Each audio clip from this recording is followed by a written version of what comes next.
This is a story all about one man's descent into insanity. It's filled with drama, politics, and criminal activities.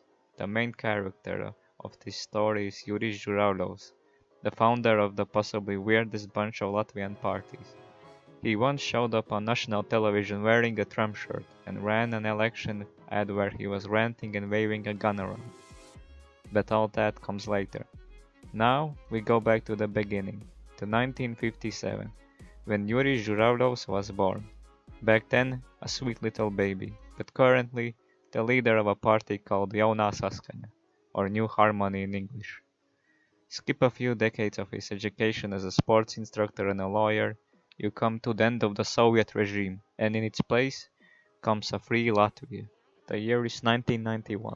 Latvia has regained independence, and now a middle-aged man, Žuravļovs, becomes the general director of a finance and trust company called Marika. The company president is his wife, who also is called Marika. By 1996, he owned a sewing company and a radio station. In 2020, his radio station got fined for election agitation and spreading fake news, which then got shut down the same year for not paying the fines. And this brings us to his political career, which began in 1997, when he was elected to the Riga Town Council under the National Progress Party list. The party considered private property to be holy and thought that the EU would destroy Latvia. But that's a whole different can of worms. This is about his own ventures in political party making, which began in 1999, when he became the leader of the newly formed Social Democratic Welfare Party. His wife, Marika, and brother were members of the party as well. But don't let the name fool you. It might sound good on paper, but it was a whole load of shit.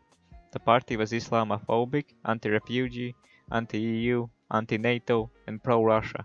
To add to that wonderful list, the party was also joined by the then General Secretary of the Latvian Social Democratic Workers' Party, Leonids Lasmanis, who is now on Europe's most wanted list for his involvement in the 2005 bribery scandal cleverly named Jurmalgate, and then fleeing the trial that followed. The party had some success in the Riga local elections in 2001, gaining 2 seats out of 60 in the town council and 3% of the vote. While in the 2002 parliament elections and the first Latvian European Parliament elections in 2004, they didn't fare so well, gaining 1% of the vote in the parliament elections and 2% of the vote in the EP elections, not enough to gain a seat in either. In 2003 he founded a whole new party called the All Latvian Social Democratic Movement for the Homeland, or just for the Homeland, which was a merger of the Welfare Party and some other smaller parties. It took part in the 2005 local elections in a joint list with the Latvian Socialist Party and gained 11% of the vote and 8 seats in the Riga Council. They mainly gained votes for lying that they had the ex-mayor of Riga on the list, Alfreds Rubiks. But instead they had a bloke named Artūrs Rubiks. They took part in the 2006 parliament elections, 2009 local and EP elections, in both receiving quite poor results. By the 2013 local elections, the party had again rebranded to the All Latvian Social Democratic Movement for an independent Latvia. Now here's the thing. For almost all of his political career up to this point, Žuravļovs was a non-citizen. In 2000 he had lost his citizenship, which he had gained in 1993, when it came out that he had lied about his mother's parents being Latvian citizens in 1940. Back then you could gain citizenship if your relatives had been Latvian citizens before the Soviet occupation. And now into the story comes in his father, Anatoly, who had claimed that he was adopted by some man called Maks Tenis, and that it was approved by some Russian court. But then again comes in Žuravļovs to fuck it up. He had told the courts that Maks Tenis was his father's and mother's father, while also saying that both of his parents were dead. Anatoly in 2008 pleaded to the court to recognize Maks Tenis as his father, so he won't lose his citizenship, and so that his son could regain it, which seems to have worked because Žuravļovs himself ran in the 2009 European Parliament elections. Now armed with a proper Latvian passport, he could fully step back into politics, But his sheer star power wasn't enough to get his party for an independent Latvia any kind of gains in the next two local elections in 2013 and 2017. He didn't even try to take part in the EP and parliament elections. The most curious part of the 2017 elections is that the party was forced to shut down because of corruption charges right before the election, but was still allowed to participate in them. These corruption charges were to be expected when they had a candidate who was found guilty of bribery, but this setback didn't stop the dreams of Žuravļovs to be influential in politics. New year, new party. 2008 has come and the parliament elections are right around the corner, so Žuravļovs has come back with a new party called for the Alternative. The goal of the party was to promote syndicalism and to advertise their connection to the roots of syndicalism, the Hearts of Iron 4 mod Kaiserreich. They decided to use fan art for the mod as their party logo. And no, clueless editor, the pro-Russia party aren't Latvian nationalists. This party was much of the same with a few exceptions. They now wanted a presidential republic, return to the previous Latvian currency lats, and they even made up a Trump quote to justify removing sanctions to Russia. Only a fool is in friends with Russia.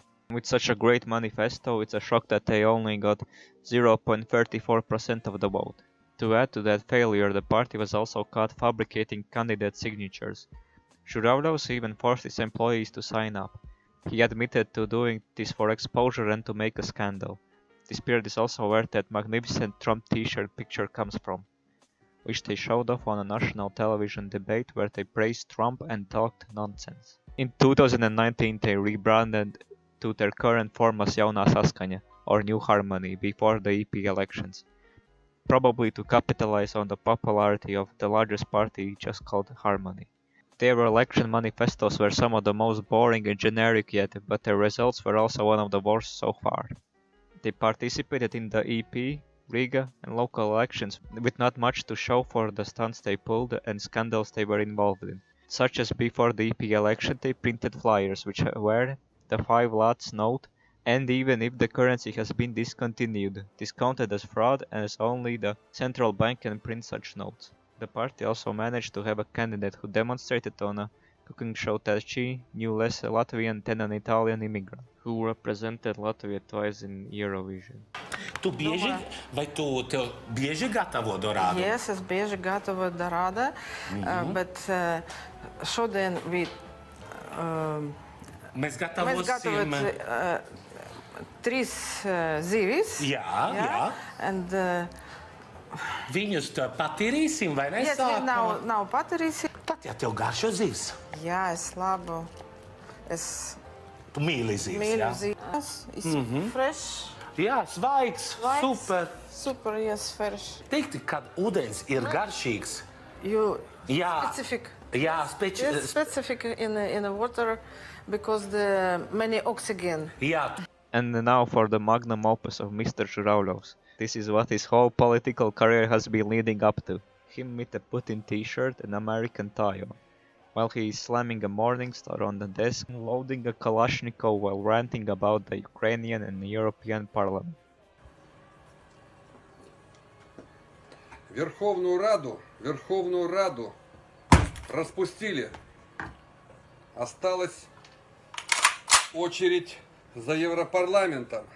Очередь поменять Европарламент 25 числа за 7-й список. Список номер 7 за новое согласие. Jaunā Saskaņa 25 мая. Поменяем Европарламент. To add to that wonderful performance, he made another video with his beloved Kalashnikov for the same EP elections. Только что в своем офисе службами безопасности был задержан предприниматель, кандидат на выборы в Европарламент от политического объединения Jaunā Saskaņa Juris Žuravļovs.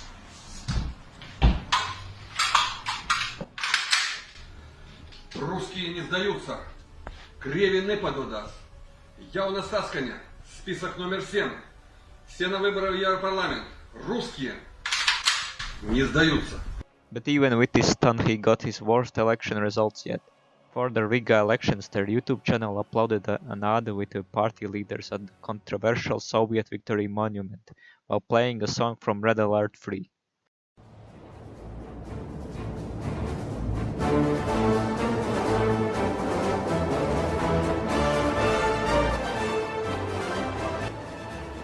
Политическое объединение «Новое согласие». Мы первые начали организовать праздник 9 мая, 10 лет назад, и это стал праздник всего города Риги. So where does this leave us? His party still seems to be alive and well, for now. But will he and the party compete in the next parliament elections in 2022? Or has his empire of lies come tumbling down along with his sanity? Who knows, only time will tell. Check out my second channel for the full translation of the cooking show video. Hope you enjoyed this video, trying out something new for the channel. The next video like this might be about the siege of Sydney Street and Latvian anarchists around that time, or Soviet Latvian movies, or alternate future of Europe, or architectural styles of my hometown, or alternate future of Latvia, or Alexander Dugin.